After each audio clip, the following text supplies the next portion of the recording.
I have a chat with you about the things that are very important for everyone after the age of, say, 60, to make sure you've got the best possible chance of enjoying your life, you know, for the next 20 or 30 years, however long you can stick around for.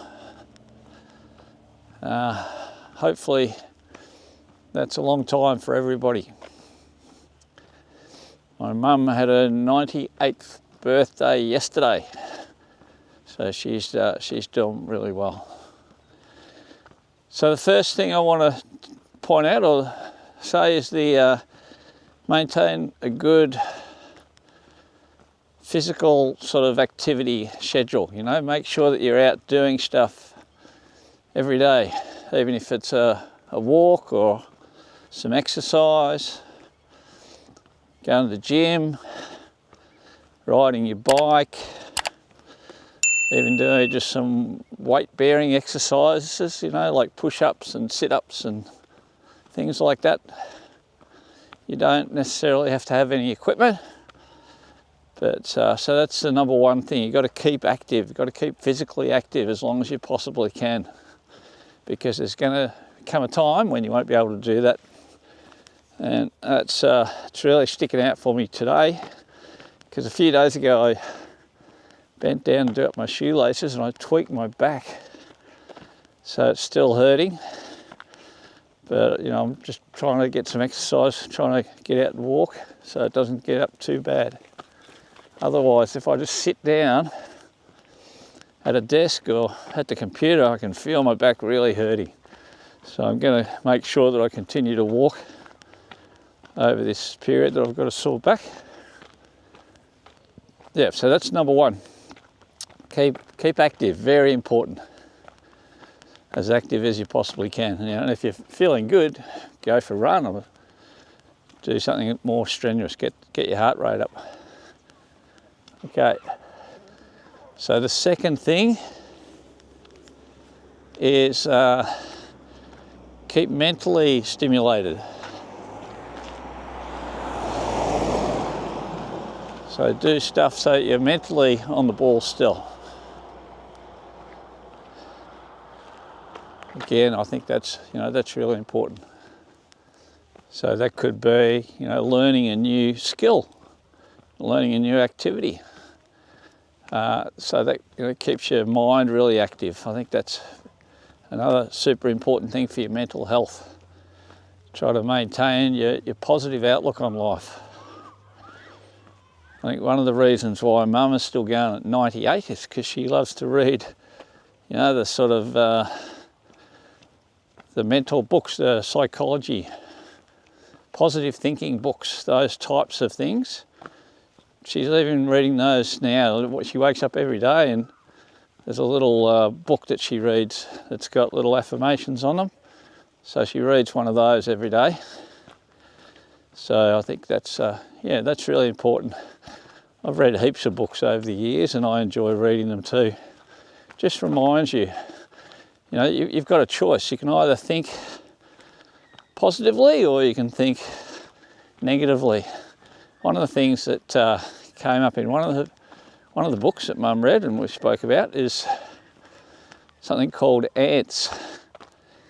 A-N-T. Not sure if you've heard of that before. I'm not sure who coined that phrase originally. I think it was one of the psychologists. And it's automatic negative thoughts. And I think everyone has these to some degree. You know, when something happens, you automatically think a little negative thought. So don't beat yourself up when you do that. Just be aware that you've done it. You know, catch it and say, well, that's not really reality. It's just, you know, I just think like that. Doesn't mean it's going to happen. So turn that around and think, yep, I want to get rid of that negative thought. I'm going to think something positive. Why not? You either think negatively about it or you can think positively about it. It's up to you. So that's the second one. First one's physical. Keep physically active. Second one is keep mentally active. The third one is keep socially active. Keep your social connections up, your friends and your, the activities you do with other people. You don't want to isolate yourself. I think if you isolate yourself too much, that can be very negative. It's not bad to spend time on your own. It gives you time to think about, what you want to do, and if you're happy with how things are, and then if you're not happy, you can make changes. So it's good to slow down and spend a bit of time on your own for sure, but don't spend too much time. Keep a social life. Try to book in things on a regular basis so you keep your social skills up, and keep engaging with other people and do things, different activities with people. So that's the third one.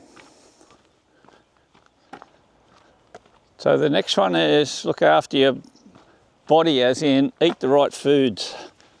Try to get the right fuel into your system. If you don't eat the right foods, if you're eating junk food all the time, or you're drinking too much, or you're smoking, or you're doing things that you know are bad for your body, then that's a real negative. Like someone said the other day about looking after your body. You've got to look after your body, because where else are you going to live? Okay, if your body's in such bad shape that you can't live in it anymore, then that's the end of the road. So it's up to you. You're the only person that can do that. You've got to look after your own body. So try to be as healthy as you can. Like, why not? If you're as healthy as you can, then you'll feel better physically and you'll feel better mentally as well.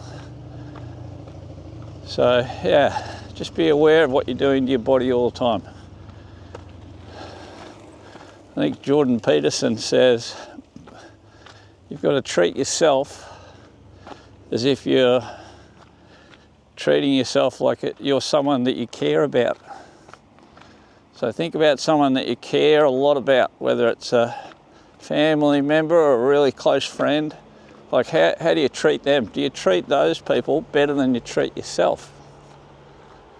So yeah, just think about that. Be nice to yourself. Give yourself the right food so you can be in the best shape you can be in.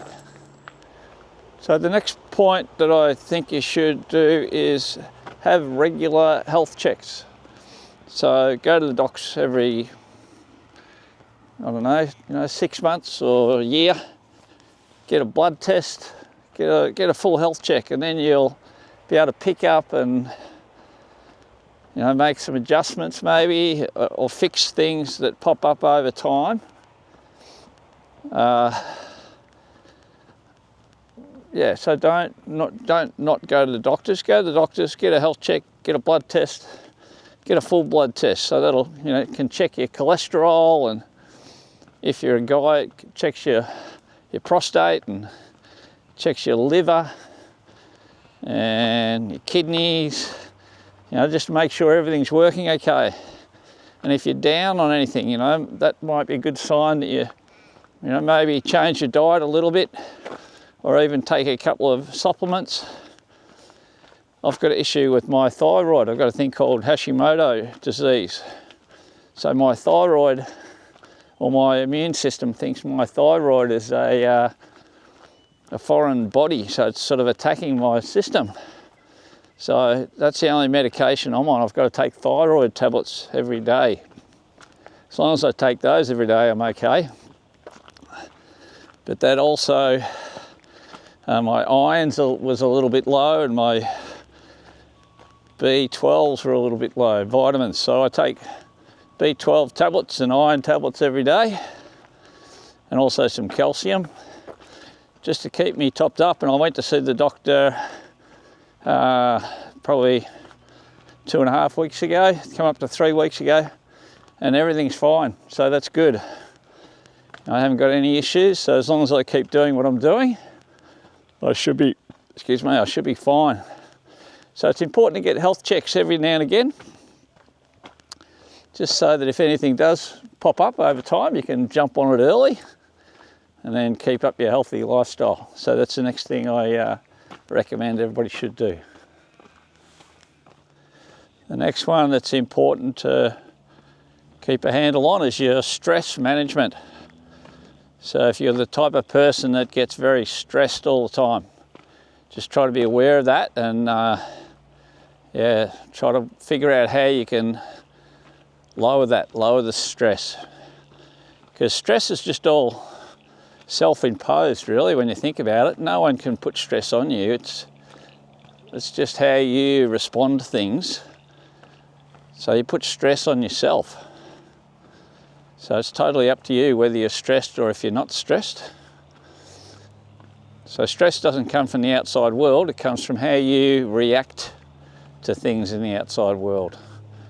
Like you'll notice, some people are very stressed all the time. They get stressed over little things, big things. They're pretty much constantly in a state of stress. And then there's other people that seem very relaxed, where they don't let the stress affect them, or they choose not to be stressed. So that's the other thing that I'd recommend you really try to get a handle on. Stress doesn't do you any good at all. Unless you're out in the jungle and you've got a tiger chasing you, then it's a good time to be stressed, and then use it to get out of a bad situation. But in our daily life, stress doesn't do a lot of good, I don't think. So try to be aware of it and try to manage your stress level. Okay, the next one is sleep. Sleep is so important. There's been so many studies about people and their health being affected by not getting enough sleep or enough deep sleep. So try to prioritise your sleep. Don't just work, or party, and forget about your sleep. Because if you're not sleeping, that can really affect your physical health and also your mental health. So yeah, prioritise sleep. Make time for sleep. Don't try to burn the candle at both ends all the time. Maybe you can do that when you're younger, but as you get older, it really affects you. I remember when I was younger, in my 20s and 30s, used to be able to go out and party and come home late and get up early, and you feel all right. But you definitely can't do that. As you get older, it affects you more and more. So it affects you physically and mentally. So that's the other thing. Try to prioritise sleep. I think I've gone to the other end now. I think I can sleep through just about anything. So maybe I've gone a little bit too far the other way. But once I'm tired, I have to sleep, and I'm out to it normally. So I guess I'm lucky like that.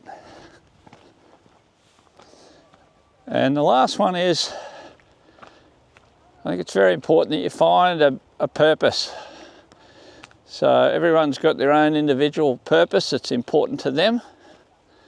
So you've got to try to work out what that purpose is for you. I think a lot of people retire.